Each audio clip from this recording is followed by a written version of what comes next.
Hello there everyone, welcome to another exciting video, and this is going to be a really fun one. I am doing the original Xbox versus PlayStation 2. Which one should you buy in 2025? Really, it comes down to a lot of personal preferences. If you just go by sales, it's a wash, obviously, in favor of the PlayStation 2 because it's the best-selling console of all time, at least for right now. The Xbox came out of nowhere and did garner a lot of interest. It was a hardcore machine, but I think with the software and features and innovations, I can make a pretty compelling case as to why, the Xbox actually is very good competition against the PlayStation 2. So yeah, that's something to kind of look into as well. This should be a fun video. Don't take it personal if you disagree with any of my takes, as it's just opinions. But let's go ahead and get started. Please like the video. Let's have some fun. Xbox and PlayStation 2. So the PS2 has a couple different hardware iterations you can get. You can get the kind of launch edition, or you can get the Slim. Both of them you can get for, I think the Slim a little bit cheaper if you're looking at it these days, and they include the online functionality right out of the box. If you buy the fat PS2s, you need to get the adapter. And yeah, there's still some games online. I'm not sure how active it is, but I think at the time a lot of people were buying PlayStation 2s due to the DVD functionality, which is obviously still a selling point on the platform. Both consoles have that. But, the PlayStation 2, I think some of their sales were bumped up for that. Yeah, they had some great games, and the hardware is fantastic, but I have to kind of point that out as well. A lot of really cool stuff to be had there. There's some cool collector's versions of the games as well. But yeah, some fun stuff to collect. Well worth it, in my opinion, even in 2025 if you can find them. So getting into the Xbox hardware, it's a lot of fun. I love collecting for the original Xbox. There's a few different variations you can find. I love the Halo Xbox. It's a little bit more expensive. Usually it's $300 or so. But, it's a lot of fun. There's a couple different controllers. I like the Duke controller, but a lot of people like the S controller. There is a way to play online, and it's through Insignia. It's kind of fun. There's thousands of active players on there and games that are supported. But back in the day, obviously, I was really leaning heavily into Xbox because of Xbox Live. It was such kind of a revelation at the time, playing online and things like that right out of the box. And, the whole voice chat thing and the trash talk thing. Early on with the PS2, I've come to love the PS2, and I think it's great. But I was playing Dreamcast a lot at the time, before the Xbox came out, because I was playing online. I had really gotten into kind of online play, and with the Xbox I really kind of furthered that. So yeah, Xbox has great hardware as well, and a lot of fun software, and it's really easy to collect for as well. So it really comes down to preference so far. So the software sets the consoles apart. Obviously, I'm going to go with Kingdom Hearts kicking off for the PlayStation 2. Such a great game, and believe it or not, was exclusive to the PlayStation 2 at this particular time. A fun RPG dealing with Disney characters. A very deep and progressive RPG as well. Very colorful. Fun to play. Just one of those games that you wish you could go back and play again for the first time. And I think that was probably one of the things that really made the PlayStation 2 such an attractive platform, was that it really had a lot of exclusive games, and Sony had built up that trust and that ability to attract third-party games to become exclusive, because they had already proven with the PlayStation 1 what they were all about, and they were about some great games. And so it's really hard to argue, but if you are going to get a PlayStation 2, I always highly recommend stuff like Kingdom Hearts. It's always fun to play on original hardware, and I know that a lot of people are all about emulation, or all about updated or remasters or whatever, but it's still a fun way to play, in my opinion. So yeah, Kingdom Hearts, great game. If you're getting a PS2, you'll want to pick it up. Now, with multiple consoles in the same generation, they're going to share a large library, so it's going to come down to, preference, maybe controller or something along those lines. But the exclusives are things that really kind of set them apart, and Toejam and Earl 3 is probably one of my favorites on the original Xbox, and it still holds up today. I loved the the original Toejam and Earl and the sequel on the Sega Genesis. So obviously when the third game dropped on the Xbox, it was a must-play game, and it's just as fun. I mean, it's funky, it's fun, it has that nostalgic feel to it, and it's just one of those games that I feel like if you are going to collect an Xbox and you want some of the important titles, this would be one to pick from. And that's kind of what these lists are about. Obviously, everybody's going to have their own preferences on PS2 or Xbox or games that I leave out or whatever, but these are games that I just personally feel, a few each, that if you're going to collect in 2025, pick up some of these more important ones. Obviously, stuff like Halo and things are going to be a gimme, but some of these games I think are well worth picking up, and you maybe hadn't thought about before. So yeah, Toejam and Earl 3, awesome fun. Variety is the spice of life, and so obviously I went with Jak X Combat Racing in this spot. It's just a fun game. Not all the games on here are going to be exclusive, but this one clearly was. And it's just a fun combat racing game. It's kind of a mix of Mario Kart with some Twisted Metal thrown in. And I like that about it. It's just, to me, the uniqueness of it and the fluidity of it. And it's just a game that you don't hear a ton about lately. But it's just one of those things that I think is underappreciated, and definitely a game that, collectors would probably enjoy. Not an expensive game by any means, but still one of those things that I would suggest, like, hey, what's a good set of games to get if I'm just now getting a PlayStation 2? And this would be one of them, because obviously a lot of people like that Mario Kart-esque type of game, and that was available on the PlayStation 2, which is really cool if you think about it. So, yeah. Jak X Combat Racing, really fun game. A lot of people probably don't even know about it, but yeah, just you wouldn't expect them to nail this game, being that they were used to doing like platformers, but they did such a good job with it. Highly recommended. Next up, Jet Set Radio Future. This is interesting because obviously this is sort of a reimagining of the Jet Grind Radio on the Dreamcast. And as I mentioned earlier in the video, I was a big Dreamcast fan. So when Sega decided to close up shop on the hardware aspect of things and focus solely on software, they made certain deals with Xbox and PlayStation, and each of them got like a set of exclusives, and Jet Set Radio was one of the ones that the Xbox got, and man, thankfully so. I had so much fun playing this game, and when you start playing it, it's really kind of hard to set it down, and even today it's just a lot of fun to kind of pick up and play and just have a good time with it. It's funky, it's got some cool music, it's got like some really cool stuff going for it in terms of the gameplay and things, and again, I feel like this is an underrated game, despite the fact that a lot of people might talk about it.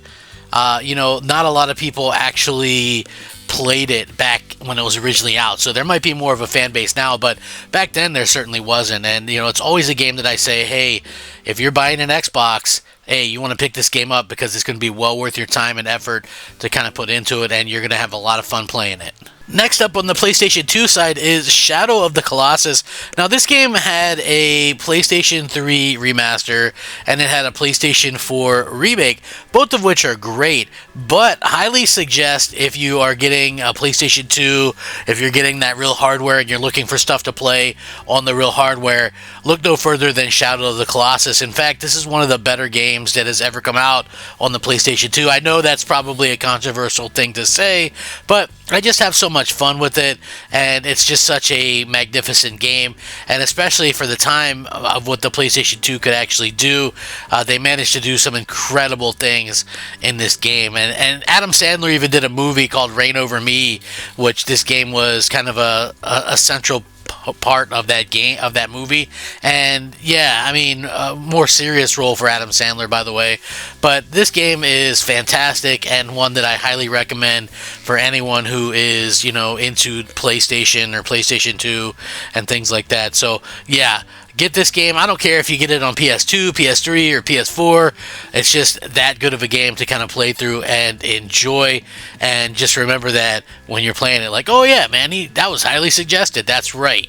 Next up is a From Software game that's actually exclusive to the original Xbox. This was before they were like super well known, obviously, well before Elden Ring and Dark Souls and Demon Souls and all that. But Otogi, Myth of Demons, is a very collectible game, and the sequel even more so. Physically, these games are quite expensive, and now I say quite expensive. I think they're, between $60 and $100. So, yeah, they're up there a bit, but still, they're very good games. And I know that From Software is known for their difficulty and things like that, but because of the hardware at the time, I feel like this game isn't maybe as difficult as the newer stuff. I mean, there's still definitely a learning curve there, but I didn't have too much trouble with the first few areas or whatever, just kind of picking up and playing through to capture footage and things like that. And, again, the games are fun and they're good to look at, and that's one of the good things about a lot of the Xbox games is there's options to play them in a widescreen format, and some of them even in some HD and things like that. So, yeah, there is that to kind of take into consideration as well. Some of the games definitely look better because of the high-powered nature of the original Xbox. So, yeah, Otogi, Myth of Demons, awesome game, fun to play. Some difficulty to it, but still a great pickup. Next up, fun platformer from Naughty Dog, Jak Daxter, the precursor legacy. We did Jak X Combat Racing earlier, and that's a great game, but the PlayStation 2 had an abundance of great platformers, and, you can't go wrong with any of the three Jak and Daxter games. I like them all, but believe it or not, they did a full trilogy on the PlayStation 2 of these games. So there's Jak and Daxter 2, there's Jak and Daxter 3 as well. The precursor legacy, I think, is very fun. Humble beginnings, in my opinion, because, he doesn't talk. And that's sort of weird, and they corrected that in the second and third games where he does talk, and they kind of evolved the games. But there's still something very charming and very fun about the first game in this series. So, I always recommend, hey, if you're going to pick them up, pick up all the Jak and Daxter games on the PS2. But the first one is a definite must-play because they just really nailed everything about it. It's like Crash Bandicoot, which they also made times 10, you know what I mean? It's just so much fun, the whole open 3D environments and things like that. So, yeah, highly recommend. If you haven't picked it up, you should definitely pick it up and play it. Next up is ESPN NFL 2K5, and I know what you're thinking, isn't this a multi-platform game that's on PlayStation 2 as well? Yeah, it is, but this is kind of what I was talking about earlier.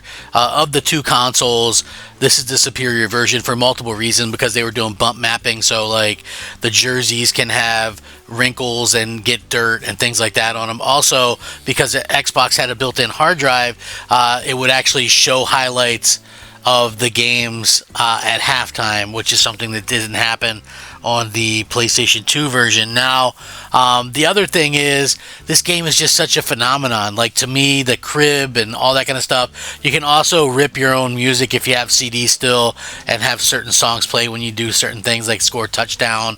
I can remember Audio Slave was a big band for me when I had this game originally, and would always put, some of their music in when you scored a touchdown or interception or whatever. And it was just a lot of fun to have. So, yeah, this game is on everything, but this is an instance of the horsepower in the Xbox making all the difference in the world. And so, yeah, a must-have game. Next up on PS2 is the quote-unquote Halo killer, Killzone. Now, obviously, Guerrilla Games did a good job with the Killzone game, and, furthermore, they did a really good job with Killzone 2 and 3, both solid games in the franchise.